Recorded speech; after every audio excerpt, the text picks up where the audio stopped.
All right, we're going to begin a section on photo retouching, and I've got 3 or 4 pictures here that I'll ask that you do. The first one is this one, and it's the easiest one, and it's called Old Image in your class photos file. I'm going to use a before and after kind of approach to this, so I'm going to press Command J to open up a new layer. Okay, I'll expand my canvas here using the crop tool just like we've done before. I'll make sure my colors are default, and I'm just going to keep the background locked and see how this goes. Okay, so we'll give it a little extra right here, and then we'll drag it down on this side, giving a little space in the middle. That rule of thirds kind of helping us out here. We'll commit to that. I'll go over here to my move tool. I'll just drag this over like this. I'm using my shift key there just to make sure that the two images stay in perfect alignment with each other. Do keep in mind, as we've mentioned before, it's the background when it's locked that's providing the white, and that will continue to expand. If you want to make the margin bigger or the space in between the pictures bigger, it always expands as long as you keep it locked. When you unlock it, you can add background different ways, but you always want to be sure to make your copy and expand your canvas. Make the copy first and then expand the canvas. If you do it the other way around, you'll have white on both layers, simply because that's what happens when you expand your canvas. It creates white. Okay, so here I am with this, and for retouching this image, we'll leave this one cruddy looking and we'll try to fix this one. Okay, there are some nice retouching tools over here in your toolbox, and we've got a series of them. We've got the spot healing brush, and then we've got one called the healing brush, and there's one called the patch tool. There's another couple of tools in there that we'll look at later as far as working on pictures. The simplest tool to use is the spot healing brush, and so I'm going to start with that one. And I'll zoom back out. The way this works is like this. I'll zoom back in a different way this way. Okay, these little specks that you see can be fixed with the spot healing brush. If you need to reset your tools, go ahead and do that by just clicking. And it works pretty good. Even if you've got a piece of dust that's on the edge, it'll kind of figure it out. Okay. Now the reason that works so well on the edge is because if I look at this layer by itself, there's nothing out here for it to sample. Okay, keeping that in mind. It's not that it's really white, it's transparent, as you can see in your layers panel. And so you can fix an awful lot of this stuff just using the spot healing brush. Okay. And a lot of this stuff can be fixed with this. Now there's some things that it doesn't do so well, like on that hair there, it doesn't look real natural. If I'll do it with a smaller brush perhaps,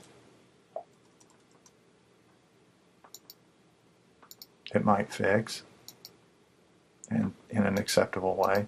And this is a low-res image, so it's pretty forgiving.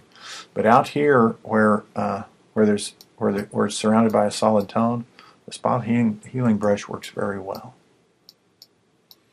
Just fixes up all those little dust specks. This is a photograph that was printed from a negative, and the negative was old and dusty, and that's why we've got so many of these little specks on it, both black and white. And you can fix an awful lot of them, or most of them, with this brush. Okay, now there may be some that are right on the edge like this. They're a little harder to fix, and there may be some that actually work better if you use the next tool in the box here, the one called the healing brush. It's like the spot healing brush, but it's a little more accurate. How it works is this way.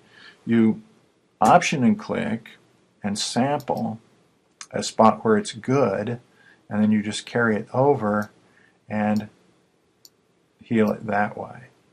Okay, Now, it's the older of the tools, and it works, but it works really well. You just have to be careful where you sample from. If you want to sample from a medium, if your damage is in a medium gray area, it's probably best to sample there first, and it'll kind of fix it.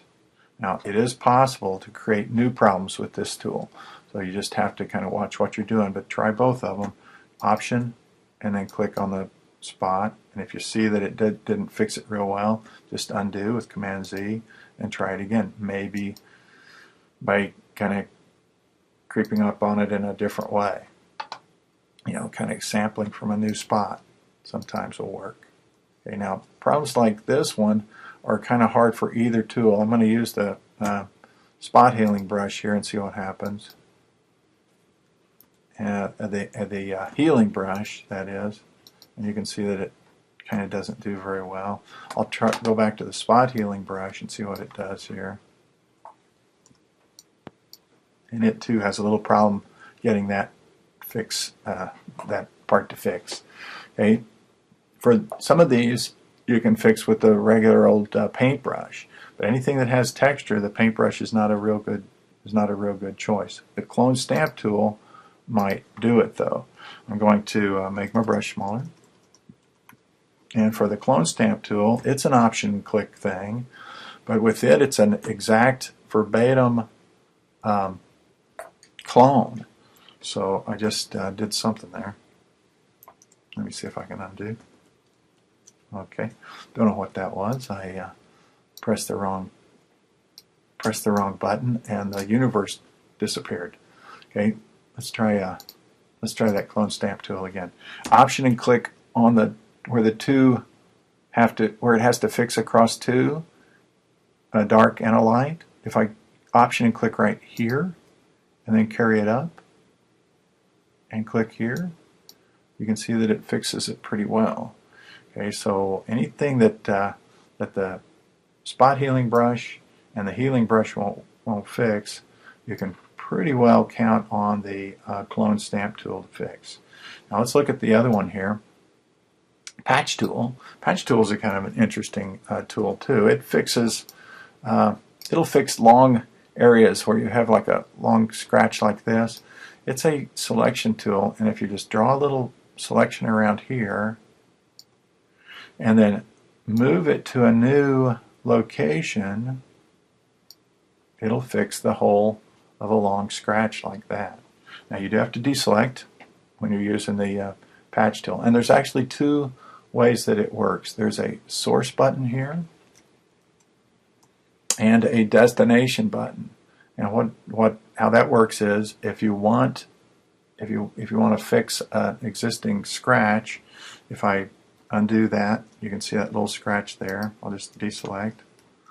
If I use the source button, it's a process of isolating the problem and taking it to a new location, and it fixes it. Now I'll undo that. If you use destination, it's more of a thing where you select the good part and drag it over the bad part and fix it that way. Okay, so there's really two ways that works, and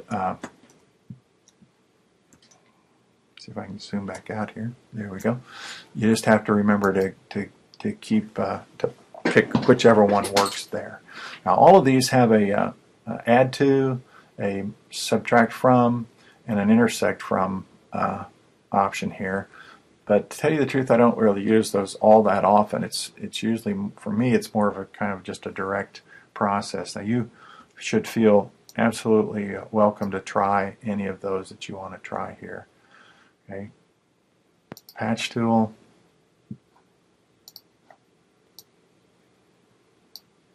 And drag it to a new place. Now I use the patch tool for another purpose too. If I have, I mentioned the brush.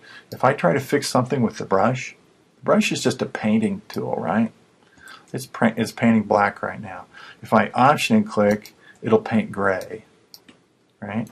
Okay, but if I try to fix something with the paintbrush, let's say let me see if I can find a good one here. If I try to fix I don't know, I'll just try to fix this dark spot by painting over it. If I use the paintbrush and paint over it, you can see how it has no texture. I've lost my texture. The patch tool is a great way to regain texture in a place that doesn't have texture, and I'll show you what I mean. If I switch to the patch tool here, and I will use my source function. Now here's the part that I painted. I'm just going to select that.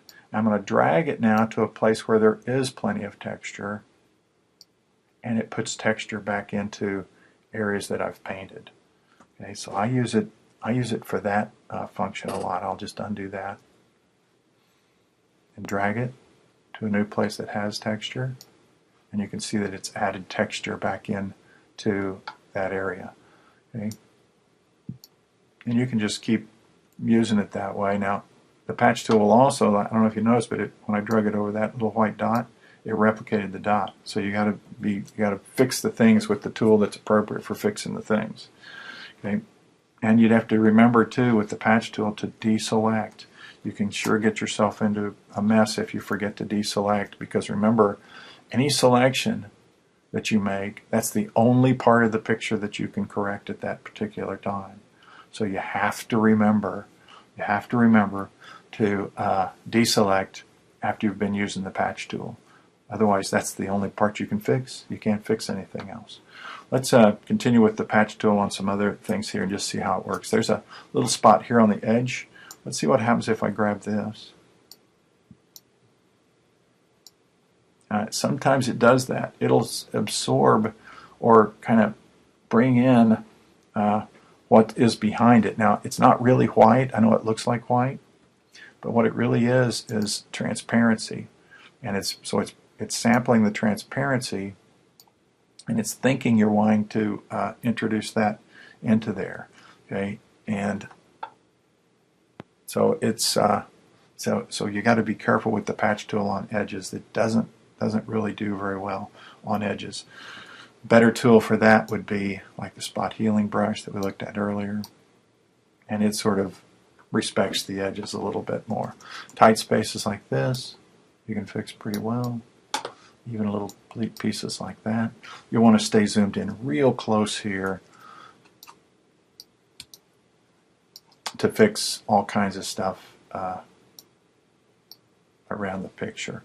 Now, if you have a blemish that's right on the edge of that ear, that might be a good place for the clone stamp tool. And again, a little smaller brush, option and click on the good part of the ear, and then just drag it up and click and drag, and you can repair little blemishes like that.